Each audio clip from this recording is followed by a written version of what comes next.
میں اسی وجہ سے خوش ہوں تمہاری آمد یا تمہارا دیا ہوا پتھر میرے لیے حیرت انگیز طور پر مددگار ثابت ہوئے ہیں۔ اس کی اس بات سے میں نے اندازہ لگا لیا کہ وہ کل جس آنے والی اذیت ناک کیفیت کا ذکر کر رہا تھا اس سے محفوظ رہا تھا یا وہ اذیت کم ہو گئی ہے۔ پھر بھی میں نے پوچھ لیا وہ کیسے؟ آج میں بہت خوش ہوں، اس نے میرا سوال نظر انداز کر دیا۔ میں تمہاری خوشی میں شریک ہونا چاہتا ہوں۔ میں نے دوبارہ سوال نہیں کیا، یہ بھی محسوس کیا کہ آج اس کی رفتار کل سے زیادہ تیز تھی۔ آج مجھے دروازے سے کمرے تک کا فاصلہ بھی طے کرنا دشوار نہیں لگا، حالانکہ کل میں اس عجیب و غریب کیفیت سے باہوش و حواس گزرا تھا کہ جیسے سامنے نظر آنے والا دروازہ کوسوں دور ہو۔ کل میں چل چل کر نڈھال ہو گیا تھا، مگر آج ایسا نہیں ہوا۔ ہم کمرے میں داخل ہوئے تو کمرہ مجھے روشن لگا، کھڑکیوں کے پردے ہٹے ہوئے تھے، باہر کی دھوپ نے روشنی اور حرارت بکھیر دی تھی۔ کل والا سیلن زدہ احساس زائل ہو چکا تھا۔ میں اس صوفے پر بیٹھ گیا جہاں کل بیٹھا تھا۔ اس نے بھی اپنی وہی نشست اسی خاص طریقے سے سنبھال لی جسے میں کل دیکھ کر حیران ہوا تھا۔ ایسا کرتے ہوئے وہ مجھے کوئی مداری لگتا تھا جو ہاتھوں کے بل اپنے پورے سکڑے ہوئے بدن کو ہوا میں معلق کر لیتا ہے۔ دکھ مجھے آج بھی ہوا، مگر وہ خوش تھا، یوں جیسے وہ اب بہت بہتر ہو۔ تم نے ہی یہ کام آسان کر دیا ہے مسٹر ضیاء، میں تم سے بہت متاثر ہوا ہوں۔ تھینک یو، میں ایسا کرنے میں بہت لیٹ ہو گیا ہوں، اور میرے لیٹ ہونے کی وجہ سے تم اور دوسرے لوگوں نے یقیناً بہت اذیت اٹھائی۔ اس کے لیے اب بھی شرمندگی محسوس کرتا ہوں۔ او کمان، اب مجھے یقین ہے کہ جب جینو، پیاز پرکاش اور سورن سنگھ کو ملیں گے کہ ہمارے سامنے کھلا موت کا دروازہ دھیرے دھیرے بند ہو رہا ہے تو وہ بہت خوش ہوں گے۔ میری بات ہوئی تھی سورن سنگھ سے۔ میرا جملہ سنتے ہی وہ اچھل پڑا۔ ہیں؟ کب؟ کل رات۔ پھر؟ اس کی کیفیت دیکھنے والی تھی۔ وہ مجھے ایسی نگاہوں سے دیکھ رہا تھا جنہیں میں ملتجی کہہ سکتا ہوں۔ شاید وہ مجھ سے اچھی خبر کی توقع کر رہا تھا، التجا کر رہا تھا۔ وہ کل یقیناً جان چکا تھا کہ حقیقت کتنی ہی تلخ اور کری کیوں نہ ہو، میں بلا جھجک اور کافی بے حسی سے اس کا ذکر کر دینے والا انسان ہوں۔ پھر یہ کہ میں مسکرا دیا۔ میری مسکراہٹ نے جیسے اس کے سینے پر رکی ہوئی سانس کو آزاد کر دیا۔ وہ مجھے پہچان گیا۔ وہ آج رات 9 بجے کے بعد مجھ سے ملاقات کرنا چاہتا ہے۔ ملاقات کی خواہش کا اظہار میں نے کیا تھا، مگر وقت کی پابندی اس نے لگائی تھی۔ اوہ! وہ پرسکون ہو گیا۔ پھر چند لمحے سکون کی کیفیت سے لطف اندوز ہونے کے بعد وہ سیدھا ہو کر بیٹھ گیا۔ وہ ٹھیک تو ہے نا؟ میں آواز کے بارے میں کہتے کہتے اس لیے رک گیا کہ اسے پھر اپنی آواز کا احساس ہوتا اور وہ اپسیٹ ہو جاتا۔ ایسا لگتا نہیں تھا کہ وہ کسی تکلیف میں ہے۔ ذہنی طور پر وہ مجھے پرسکون لگا، کیونکہ مجھے پہچاننے کے بعد اس نے مجھ سے ملنے میں کسی بےتابی کا اظہار نہیں کیا، بلکہ جب میں نے کہا کہ یہ ملاقات پر ہی بتا پاؤں گا، تب اس نے کچھ سوچ کر کہا کہ میں وقت کی پابندی کا خیال رکھوں اور اس کے دروازے پر 9 بجے کے بعد پہنچوں۔ کیا تم مجھے ساتھ لے جانا پسند کرو گے؟ اس نے پھر ملتجی انداز میں پوچھا، اور میرے جواب دینے سے قبل ہی بول اٹھا، ایسا بہت ضروری ہے، میں جاننا چاہتا ہوں کہ وہ کسی اذیت میں تو نہیں، تو اس کی وجہ کیا ہے؟ پھر ہم آئندہ کے معاملات پر بھی ڈسکس کر سکیں گے۔ وہ اتنا کہہ کر چپ ہوا اور پھر بول اٹھا، مگر اس بار لگتا تھا جیسے وہ خود سے مخاطب ہو۔ وہ کہہ رہا تھا، یہ نہیں ہو سکتا، وہ ہر طرح سے ہر معاملے میں شامل رہا ہے، بلکہ مجھے یاد ہے کہ ایک بار وہ ایک بڑے خوفناک حادثے کا شکار ہوتے ہوئے بچا تھا۔ وہ واقعہ سخت حیرت انگیز تھا، اور ہم سب میں پہلا شخص تھا وہ، جس کے ساتھ ہونے والے اس حادثے میں ہم نے سب کو پہلی بار احساس دلایا کہ ہم جو کچھ کر رہے ہیں وہ کہیں ہم سب کی جان ہی نہ لے لے۔ مسٹر رابرٹ، تم رات کو میرے ساتھ چل سکتے ہو، مگر اس وقت میں امید رکھوں گا کہ تم میرا اور اپنا وقت ضائع کرنے کے بجائے مجھے اصل معاملے سے آگاہ کرو، اور ہاں، کوشش کرنا کہ اختصار سے کام لو۔ میں کافی سمجھدار آدمی ہوں، کسی بھی واقعے کا سن کر اس کی ہیبت اور خوفناکی کا پورا اندازہ لگا سکتا ہوں، اس لیے بار بار جذباتی ہونے کی کوشش نہ کرنا، 2 اور 2 4 سے کام لینا۔ اس نے میری بات سن کر بہت برا سا منہ بنایا، لیکن میں اس معاملے میں کل اندازہ لگا چکا تھا کہ وہ بار بار پٹڑی سے اتر جانے والا آدمی ہے، بالخصوص روزی کے معاملے میں کافی جذباتی ہے، اور اس سے دوری پچھتاوا بن کر اسے کچوکے بھی لگاتی رہتی ہے۔ میں اصل معاملے کی تمام تر جزیات جاننے کا خواہش مند تھا، مگر اس کی گرل فرینڈ کے قصے سننا میری برداشت سے باہر ہو جاتا، اس لیے میں نے اسے صاف صاف کہہ دیا تھا۔ وہ بہت برا مانے گا اس کا بھی مجھے اندازہ تھا، اس لیے میں کچھ نہ بولا۔ وہ چند لمحے خلا میں کچھ ٹٹولتا رہا، پھر بولا، عطا سے ہماری ملاقات لندن میں ہوئی تھی، تم اپنے باپ کے بارے میں جانتے ہوگے کہ وہ کافی عیاش آدمی تھے۔ دولت تھی، بے فکری تھی، جو ہمارے یہاں ناپید ہوتی ہے۔ ہم ایک چیز خود محنت کر کے حاصل کرتے ہیں اور اس کی قدر بھی جانتے ہیں، جبکہ ہندوستان کے شہزادوں کو دولت کی پرواہ بھی نہیں ہوتی، کیونکہ انہیں کمانا نہیں پڑتا، اس لیے خرچ کرتے ہوئے بھی انہیں قطعی دکھ نہیں ہو سکتا۔ ملاقات کے بعد کیا ہوا؟ میں نے تنبیہی انداز میں کہا۔ وہ چونک کر چپ ہو گیا۔ سوری، اس نے مجھے دیکھ کر کہا، پھر بولا۔ عطا پرکشش انسان تھا، پھر اس کے اس بے فکر انداز نے مجھے اس کی طرف مائل کر دیا۔ میں نے دوستی میں پہل کی۔ ہم جس بار میں ملے تھے وہاں وہ تنہا نہیں تھا، بلکہ ایک عورت اس کے ساتھ تھی۔ وہ عورت بھی پرکشش اور شاہانہ لگ رہی تھی۔ پپاس، ٹریگو اور پرکاش میرے دوست تھے، جنہیں میں اس روز کی دعوت دے چکا تھا۔ یہ دعوت میں نے روزی کا پروگرام سننے کے بعد دی تھی، ورنہ میں ویک اینڈ اس کے ساتھ گزارنا پسند کرتا تھا۔ اس دن روزی اپنی بہن سے ملنا چاہتی تھی اور اس کے چھوٹے چھوٹے بچوں کے ساتھ وقت گزارنا چاہتی تھی۔ اس وقت سورن سنگھ سے میں واقف نہیں تھا، اور جینوں کو تو ہم میں سے کوئی بھی نہیں جانتا تھا۔ سورن سنگھ عطا کا دوست تھا، اور کچھ دیر بعد وہیں اس سے ہماری ملاقات ہوئی تھی۔ وہ خوبصورت شام جو مجھے بڑی اچھی لگی تھی، بلکہ ہم سب ایک دوسرے سے مل کر اس گھڑی کو خوبصورت گھڑی محسوس کر رہے تھے۔ اس وقت نہیں جانتے تھے کہ ہم اس پل جس خوفناک وقت کی گرفت میں جا رہے ہیں، وہ ہماری زندگیوں کے لیے تارے عنقوبت ثابت ہوگا، اور اس سے نکلنے کے لیے ہم صرف ہاتھ پاؤں مارا کریں گے، مگر نکل نہیں پائیں گے۔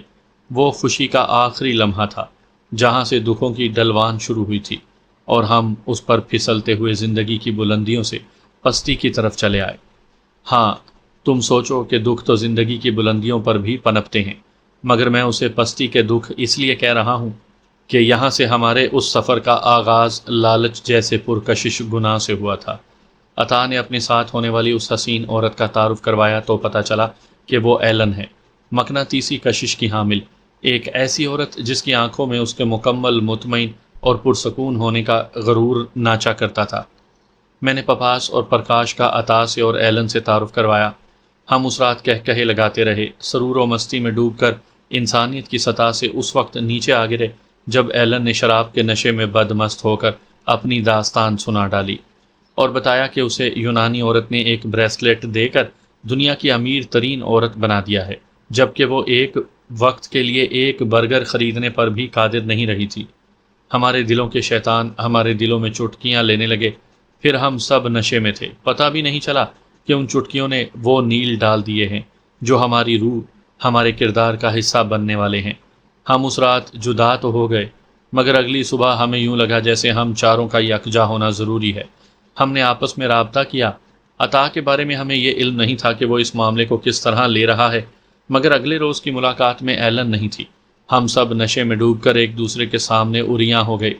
ہماری روح اور کردار پر پڑے ہوئے انسانیت اور اخلاق کے پردے تار تار ہو گئے، اور ہم نے طے کر لیا کہ ایلن کو ٹریپ کر کے اس سے دولت حاصل کر لیں گے۔ اس کے پاس اس بریسلیٹ کے علاوہ بڑے نوادرات تھے جو منفرد ہونے کے ساتھ بے انتہا پرانے اور قیمتی تھے۔ ہماری اس ملاقات نے ہم سب کو بالکل ایک جیسا ثابت کر دیا تو درمیان میں جھجک نہ رہی۔ ہم نے ایلن سے دوستی بڑھائی، اس کے گھر میں محفلیں جمائیں، اس سے بے تکلف ہوئے اور ایک روز اسے قتل کر دیا۔ اس قتل سے چند روز پہلے ہماری ملاقات جینو پاپا ریکو سے ہوئی تھی۔ یہ اٹیلین لڑکا بہت غریب اور سیدھا سادہ تھا، معصوم تھا، وہ ہمارے بہت کام کا تھا، اس لیے کہ وہ پرجوش تھا۔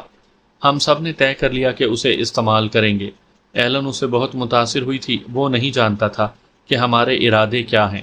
وہ ہماری ہمدردی اور محبت سے متاثر ہوا، پھر ایلن سے مروب ہو گیا۔ ایلن نے ہم سب کو اپنے خوبصورت گھر میں دعوت دی تھی۔ اس روز ہم نے اسے اتنی شراب پلائی اور اس قدر بھڑکایا کہ وہ بولتی چلی گئی۔ اس روز اس نے اپنے گھر کی دیوار میں بنے وہ خفیہ خانے بھی دکھا دیے جہاں چھپائے ہوئے ہیرے جواہرات دیکھ کر ہماری آنکھیں پھٹی کی پھٹی رہ گئیں۔ ہمارے حواس گم ہو گئے، تب بھی ہمیں اتنا ہوش رہا کہ پرکاش بول اٹھا، ایلن اگر کوئی تمہیں مار کر یہ سب لوٹ لے تو وہ بڑا خوش قسمت ہوگا، اس نے ہنس کر کہا تھا۔ ایلن نے اس سے بھی زیادہ زور سے کہا لگا کر کہا، نہیں مسٹر پرکاش، وہ بدقسمت ترین آدمی ہوگا۔ میں جس پر اصرار طریقے سے یہ سب کچھ حاصل کر پائی ہوں وہ تم لوگ نہیں جانتے۔ یہ صرف سونے کی چین، اس پوری پر اسراریت دولت کا راز ہے۔ اس نے اپنی گوری اور گول خوبصورت کلائی کو ہماری آنکھوں کے سامنے گھماتے ہوئے کہا، جہاں سونے کی خوبصورت زنجیر چمک رہی تھی۔ یہی زنجیر جو تم نے مجھے دی ہے۔ ہم نے سوچا کہ وہ اپنی نانی کی بہن کی دولت ہتھیانے والی کہانی کو پر اسرار کہہ کر ٹال رہی ہے۔ ویسے وہ یقیناً پر اسرار طریقہ یہی ہوگا۔ ایک عورت یہ سب کچھ حاصل کر لے اور لوگ اسے بے گناہ اور معصوم ہی سمجھتے رہیں، یہ واقعی ایک پر اسرار بات ہے۔ ہم نے صرف یہی سوچا اگر ہم نشے میں نہ بھی ہوتے تو دولت حاصل کرنے کا خمار بھی ہمیں کچھ اور نہ سوچنے دیتا، مگر شاید ہم چاروں میں کوئی ایک ہوتا جو اس سے اس کی پر اسراریت کے بارے میں ضرور پوچھ لیتا۔ یقیناً وہ بتا دیتی، اس لیے کہ وہ وسکی اس قدر پی چکی تھی کہ اس کے قدم لڑکھڑانے لگے تھے۔ ہم نے جینو کو اشارہ کیا کہ وہ اس کو اس کے کمرے میں لے جائے۔ جینو نوجوان تھا، اس کا نشہ ایلن کی کشش نے دو آتشہ کر دیا تھا۔ وہ ہماری اس اجازت پر خوش ہو گیا۔ اس نے بڑی خوش اخلاقی اور محبت سے اسے تھام لیا۔ وہ خوش ہوئی کہ اسے تھامنے والا ایک خوبصورت پرکشش اور پرجوش نوجوان ہے۔ تب اس نے مزاحمت نہیں کی اور اسی کے کہنے پر گلاس ہوا میں اچھال دیا، پھر اپنے بیڈ روم میں اس کا سہارا لے کر چلی گئی۔ ہم موقع کی طاق میں تھے۔ اس روز سورن سنگھ بھی ہمارے ساتھ تھا۔ وہ ہم سب میں سب سے زیادہ خطرناک تھا۔ وہ ایسی باتیں کرتا تھا جیسے جاسوسی کہانیاں سنا رہا ہو۔ اس کا ذہن کرمنل تھا۔ وہ بقول اس کے یونیورسٹی میں ایک ایسے غنڈے کی طرح مشہور تھا جس سے سب دبتے تھے۔ اس نے کبھی کسی سے نظر جھکا کر بات نہیں کی تھی۔ یہ سب میں تمہیں مختصراً بتا رہا ہوں۔ اس نے شاید میرے چہرے پر الجھن کے آثار دیکھ لیے تھے۔ تھینک فل ہوں، میں قصے کہانیوں میں دلچسپی نہیں رکھتا، میں نے پیشانی کے بل دور کرتے ہوئے کہا۔ اگر تفصیل میں جاؤں تو تمہیں صحیح طور پر پتہ چل سکتا ہے کہ ہم پانچوں نے یہ اتنا بڑا فیصلہ بہت تھوڑے دنوں میں نہیں کیا تھا، مگر تم سننے پر تیار نہیں ہو۔ بہرحال سورن سنگھ نے ہماری اس روز بہت مدد کی۔ جب ہمیں یقین ہو گیا کہ وہ دونوں اب نیند کی گہرائیوں میں اتر چکے ہوں گے، جب ان کی سرگوشیاں اور کہکہے سناٹے میں بدل گئے، تب ہم چاروں اوپر پہنچے۔ ہم نے قتل کے بہت سے بہتر طریقوں پر بات چیت کی تھی، بہت سے طریقے مسترد کر دیے تھے، ہر طریقے کے اچھے برے پہلوؤں پر غور کیا تھا۔ ہم رات کے آدھے سے زیادہ گزر جانے کے بعد یہاں ایک ایک کر کے بغیر گاڑیوں کے آئے تھے تاکہ باہر ہماری موجودگی کا ثبوت نہ مل سکے۔ ہم نے سیڑھیوں کو دبے پاؤں عبور کیا تھا، کھڑکیوں کے پردے بڑی چالاکی سے کھینچ دیے تھے۔ یہ ہمیں معلوم تھا کہ یہ ایک ساؤنڈ پروف فلیٹ ہے، اس لیے اونچے کہے لگاتے رہے۔ اصل میں ہم اس روز اپنی آنے والی خوش قسمتی کا استقبال کرنے جمع ہوئے تھے، لیکن خوش قسمتی اور بد قسمتی کے قدموں کا چاپ کا فرق پتہ ہی نہیں تھا، اس لیے دھوکہ کھا گئے۔ جب تم چاروں اوپر پہنچے تو کیا ہوا؟ میں پھر اسے پٹڑی پر لانے کو بولا۔ ہاں، وہ پھر جھینپ گیا۔ ہم اوپر پہنچے، ہم نے سرمستی کے عالم میں پڑے ان دونوں کو مدہوش دیکھا اور سورن سنگھ کی بتائی ہوئی ترکیب پر عمل کیا۔ عطا نے وہ نرم و ملائم کشن اٹھا کر مجھے دیا۔ سورن سنگھ جھک کر جینو اور ایلن کو دیکھ رہا تھا۔ پرکاش اس کے قریب کھڑا تھا۔ میں نے کشن پرکاش کی طرف بڑھایا، پرکاش سے سورن نے لے لیا اور ایلن کے چہرے پر رکھ کر اسے دبا دیا۔ ہم نے اس سے قبل جینو کو غیر محسوس انداز میں بے ہوشی کی دوا سنگا دی تھی۔ ایلن اتنی کمزور نہیں نکلی جتنی نظر آتی تھی۔ وہ نازک اندام عورت ہم چاروں کے پسینے چھڑوانے کو کافی ہوئی۔ ہم چاروں کو زور لگانا پڑا، آخر وہ مر گئی۔ ہم چاروں کی سانسیں اکھڑ گئیں، ہم پسینے میں تر بتر ہو گئے۔ ہمیں یقین نہیں آ رہا تھا کہ ایلن واقعی مر چکی ہے یا ابھی کہا لگا کر اٹھ بیٹھے گی۔ ہم اس قتل سے خوفزدہ بھی تھے۔ وسکی نے ہمیں اور ہمارے اعصاب کو یوں بھی اتنا کمزور کر دیا تھا کہ ہمارے جسموں سے جان سی نکل گئی تھی، لیکن جو کچھ ہم کر چکے تھے اور جو کچھ حاصل کرنے والے تھے اس نے حوصلہ دیا۔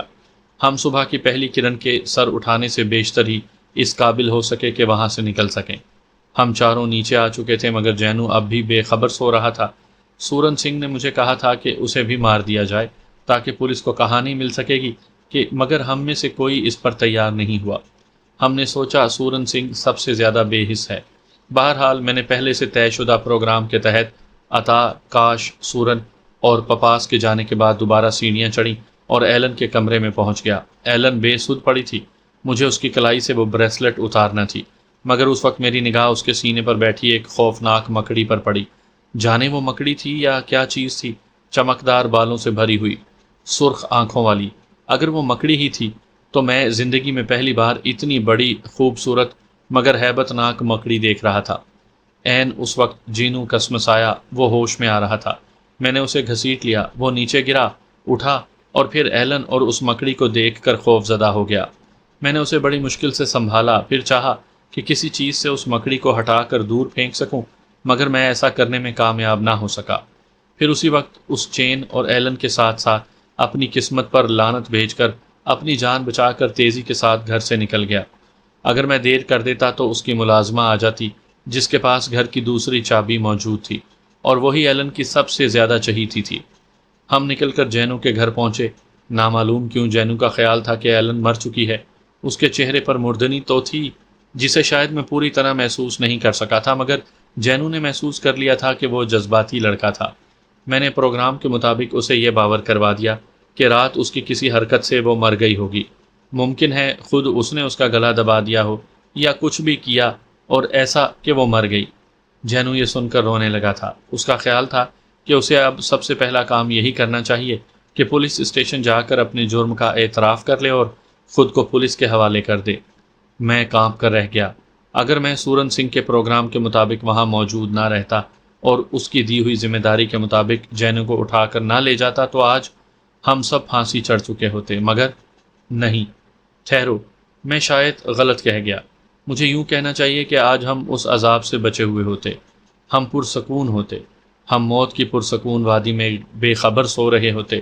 لیکن خدا نے ہمیں جو سزا دی ہے وہ بڑی بھیانک تھی۔ پھانسی کی سزا تو بہت آسان ہوتی، بہت مختصر سی اذیت جو میں بخوشی قبول کر لیتا۔ اگر مجھے ذرا بھی شبہ ہوتا کہ آگے ہمارے ساتھ کیا ہونے والا ہے۔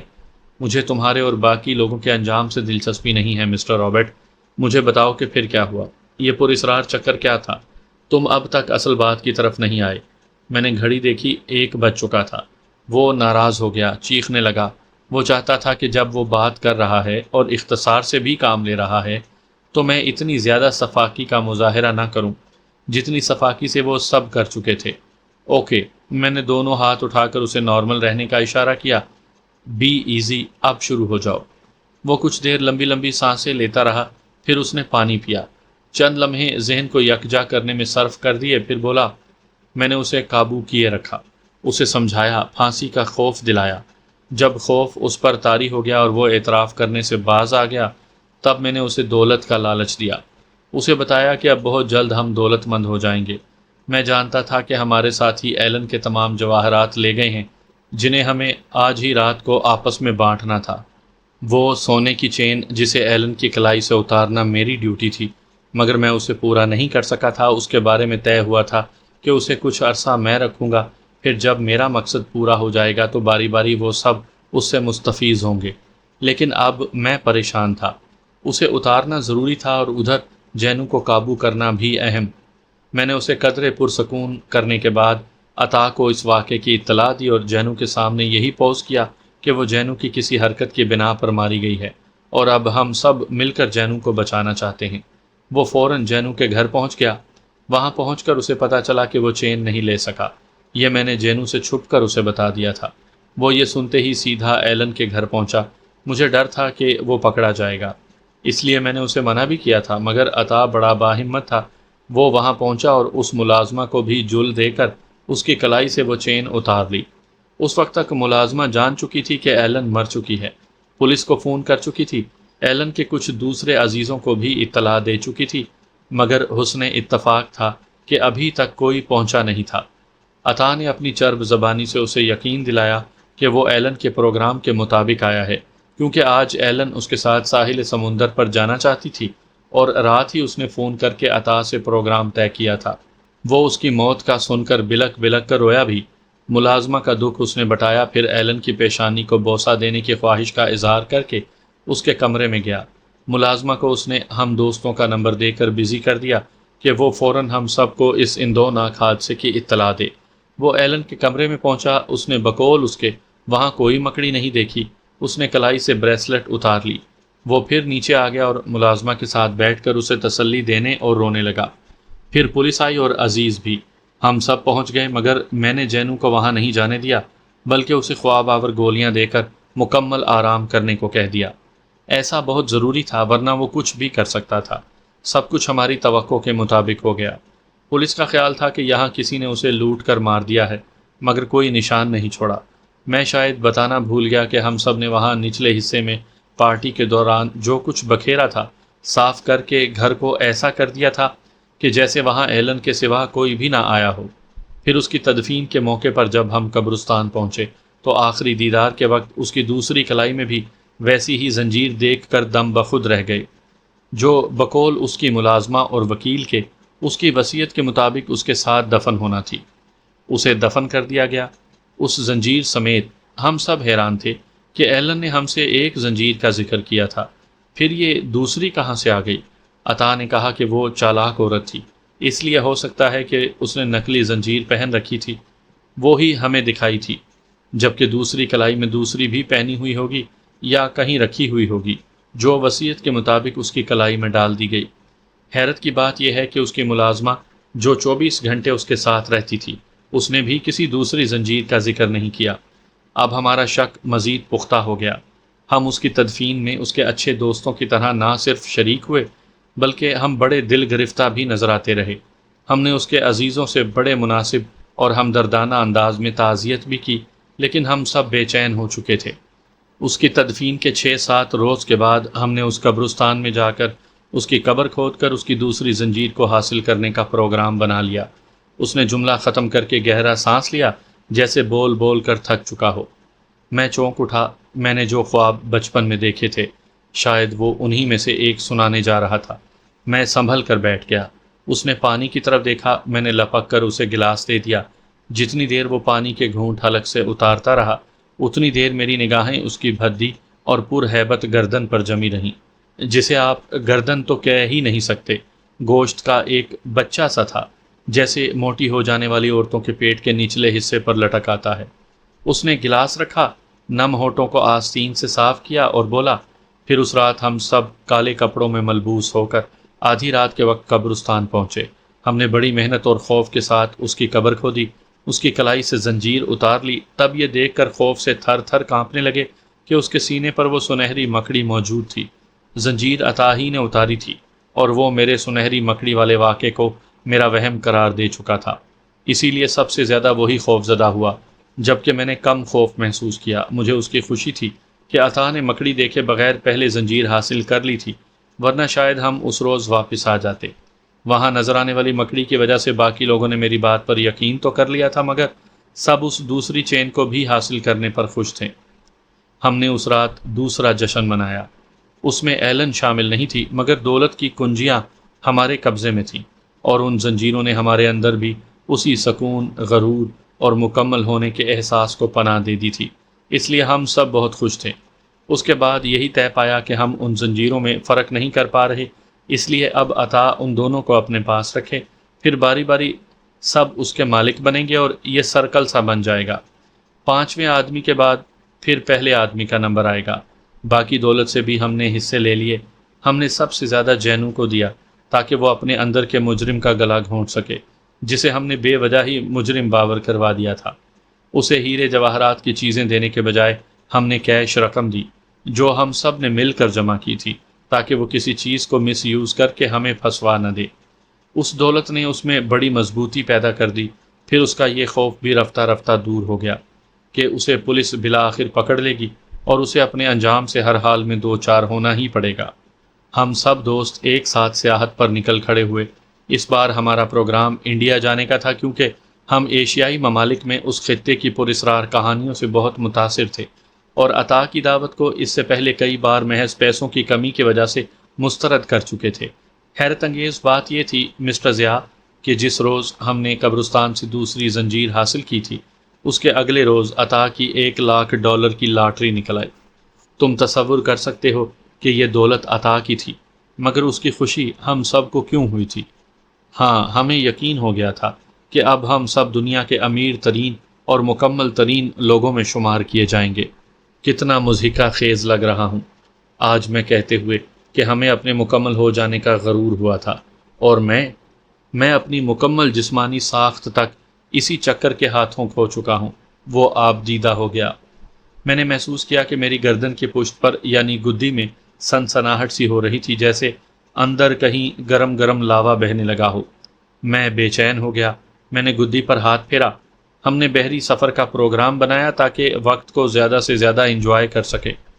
پھر وہ بولا، ہم سب نے یہ سوچ کر اپنے اوپر پابندی عائد کر دی کہ اس دوران میں ہم میں سے کوئی اپنی گرل فرینڈ یا بیوی کو سفر میں اپنے ساتھ نہیں لے جائے گا اور اسے اپنا شریک راز نہیں کرے گا۔